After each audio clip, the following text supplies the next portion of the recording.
All right, so we're back, and this is just exactly the same slide I have shown you before, just to remind you, about the sympathetic and the parasympathetic nervous system roles. So whenever we're aroused, you know, by a threat of any sort or a challenge of any sort, the sympathetic nervous system is going to kick in with all of its heart rate accelerating and stomach, ceasing to digest and bunch of adrenaline and all those things, right? And that, if we have, according to the general adaptation syndrome, enough of a physiological response, it's strong enough emotion, it'll convince our body to go ahead and kick over, the brain will kick over into the parasympathetic nervous system to calm us down afterwards. So if you have a strong enough emotional response, you typically will repair yourself afterwards with the parasympathetic nervous system's effects. So just to remind ourselves of that. So let's talk a little bit about anger being adaptive.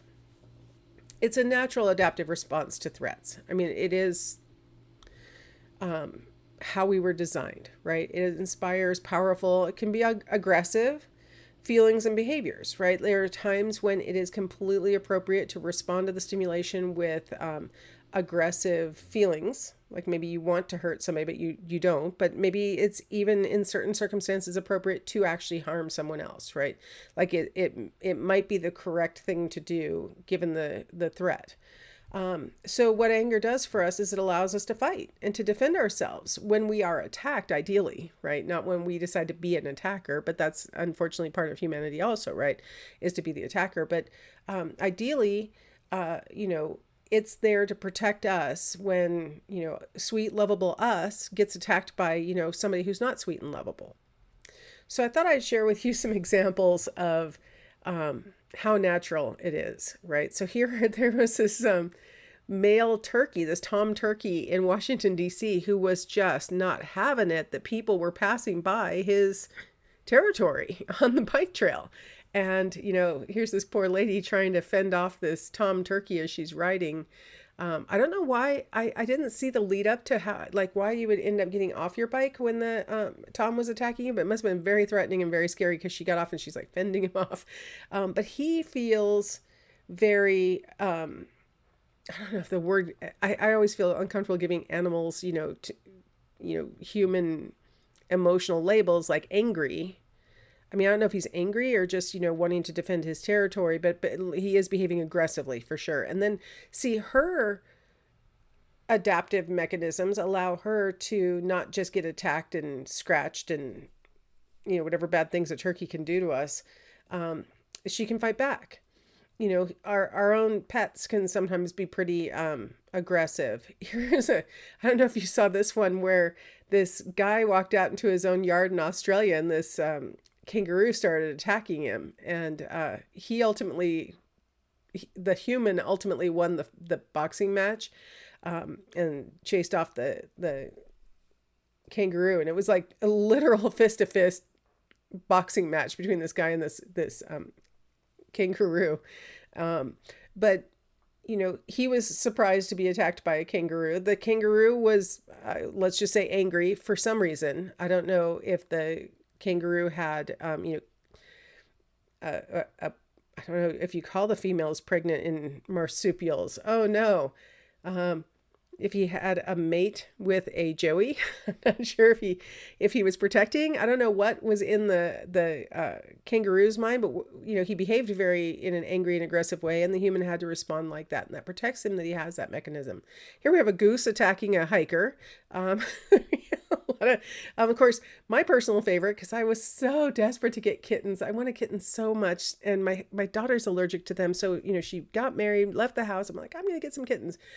Finally, she got married in 2016, so I waited a long time. Finally, during the pandemic, I got a couple of kittens, and I was so excited to have kittens. But I have to say, this is not a picture of one of the kittens I had, but this is what they looked like 90% of the time that they were living at my house. They were not happy in my house. Now, in their defense, they were like feral kittens that had been found in a lot out in Cheney, and so my busy household was probably not the most soothing environment for these kittens. So I gave them to a very nice couple who within 2 days had those kittens sitting on their laps. So it clearly was me, but this is what the kittens look like to me.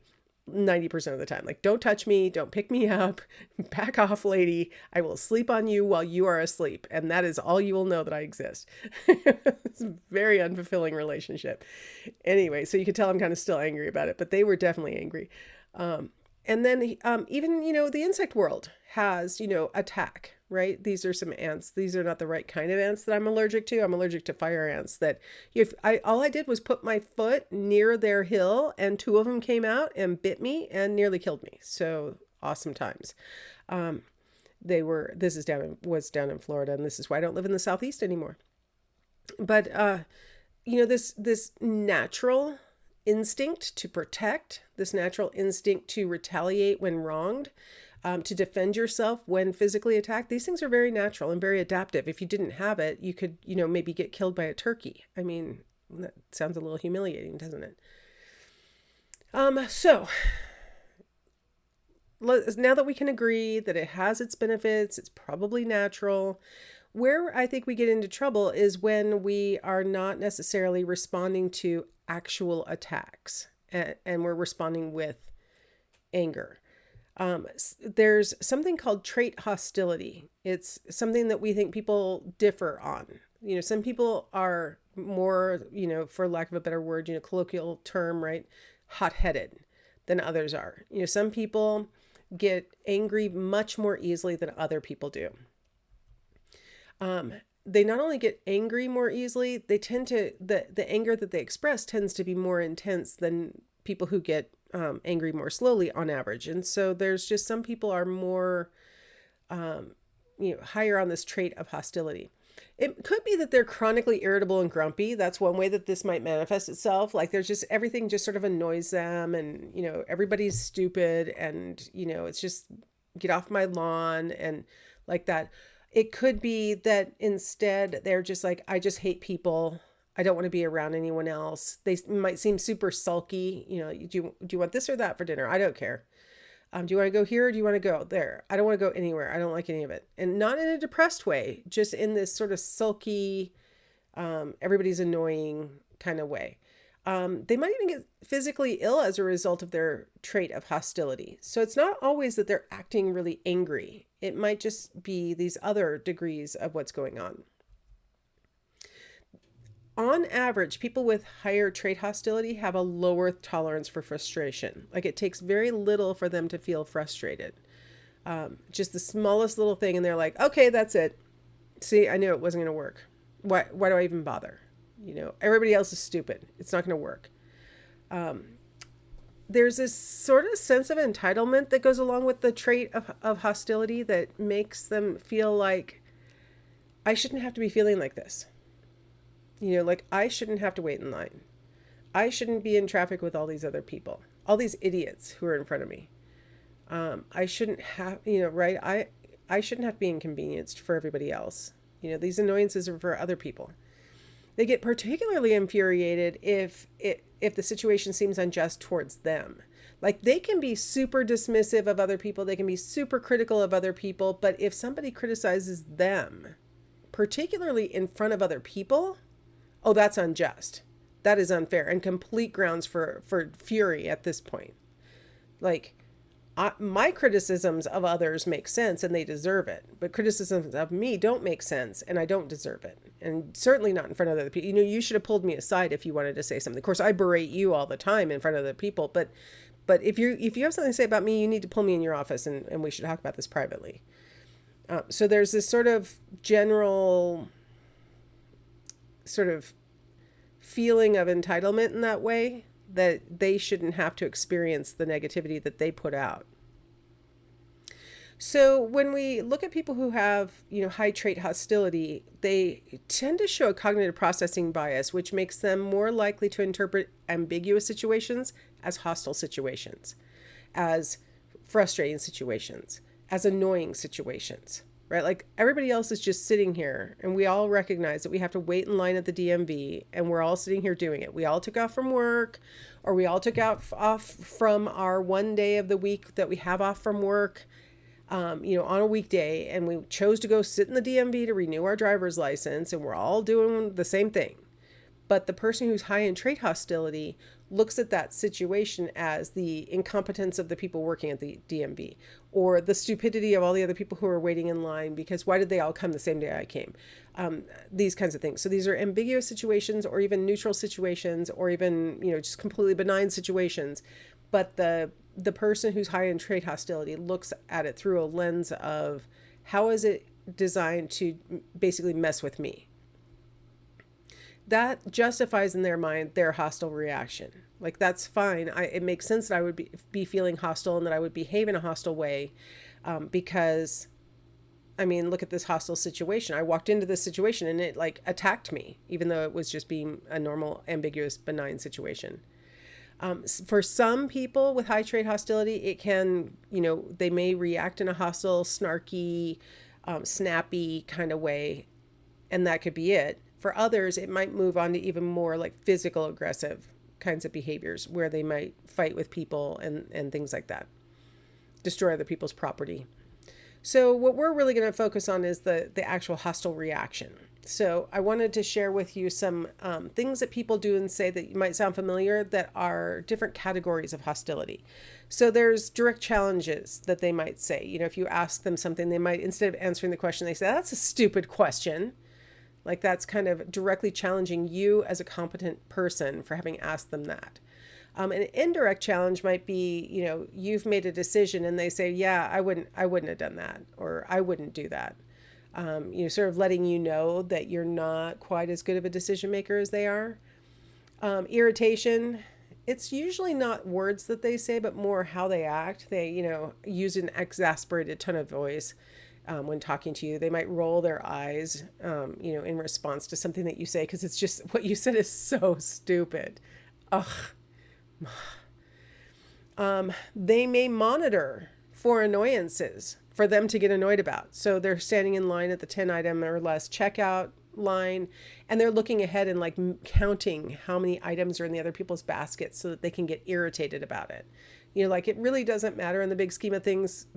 Why are you bothering to look? But it's like, that person has 11, and the person in their mind is like, well, two loaves of bread really counts as one thing. It shouldn't matter. But no, that's 11. You shouldn't have been here. And they may not say anything to the person who has 2 loaves of bread, but they in their head are saying, look, I'm having to wait longer because you were so stupid that you couldn't even follow the rule of 10 items. You can't even tell that 2 loaves of bread count as 2 things. They may display a lot of impatience. They're sitting in line and, at a stoplight, and the second the light turns green, they're like, "Get on the gas, the light turned green. What's wrong with you?" Right? So that kind of impatience, hurry, hurry, hurry, go, go, go. What's wrong? Hurry up. You're making me wait. And then contempt. They may actually say, I've said it a couple of times already, these evidence of contempt. What an idiot is a really common, sign of contempt that a person might utter, like a word they might say. They might also use some of the irritation gestures and things as a sign of contempt. They might roll their eyes. They might let out a giant sigh after the person, explains their problem. They're like, maybe they're working in customer service. Our irritable person is working in customer service, and the customer comes in and says, "Well, I bought this the other day, and when I got the package open, I found out that there were only 2 in here, and it's supposed to be packaged with 3. And the, irritable employee is like, "Well, how am I supposed to know whether what you're saying is true?" Right? Like, you idiot. I didn't videotape my unboxing, so I can't prove it. You're going to have to just trust me as a person who dragged my 2 items back here. Anyway, so these are some things that researchers have looked at in people's behaviors in, like observational studies.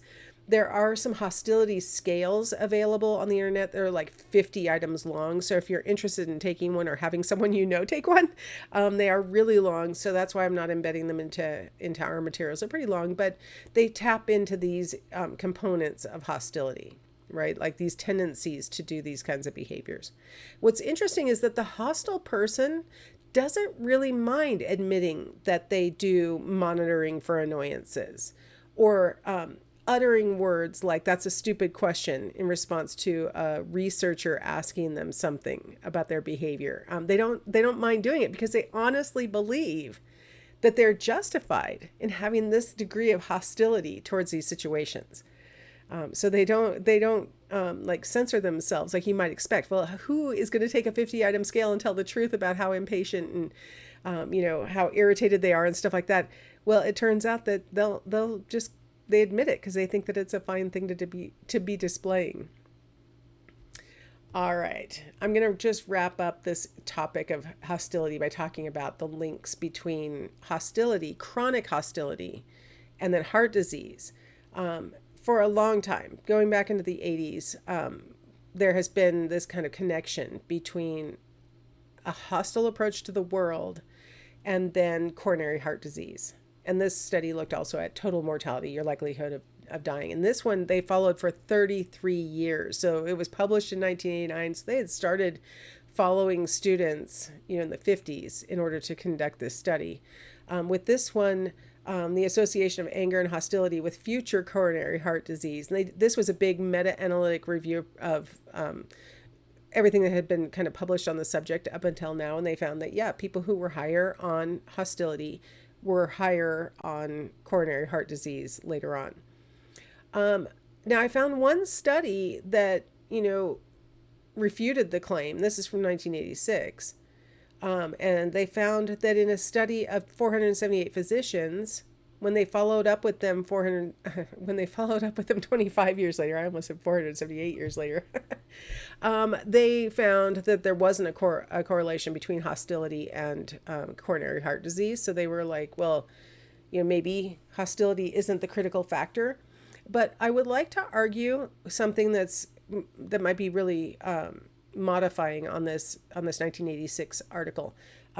These were physicians, and a lot of times when you have a lot of hostility and you have control over the situation, the hostility might not have as bad of an effect on you, right? If you are in control of a situation, you get to manage which idiots get to come into your office or not, when you have to wait or not. You can always make a nurse or an orderly go take care of that, can't you? I mean, there are a lot of things that you can do as a physician to buffer yourself from the effects of your hostility that maybe regular people in regular jobs don't have that kind of control. So yeah, I found, one that found a difference, but the preponderance of the research suggests that people who are higher in hostility tend to have higher rates of heart disease. So that is my conclusion and my potential explanation for the one outlier. All right, let's go ahead and stop here, and we'll come back and we'll talk about, why do people differ in this trait?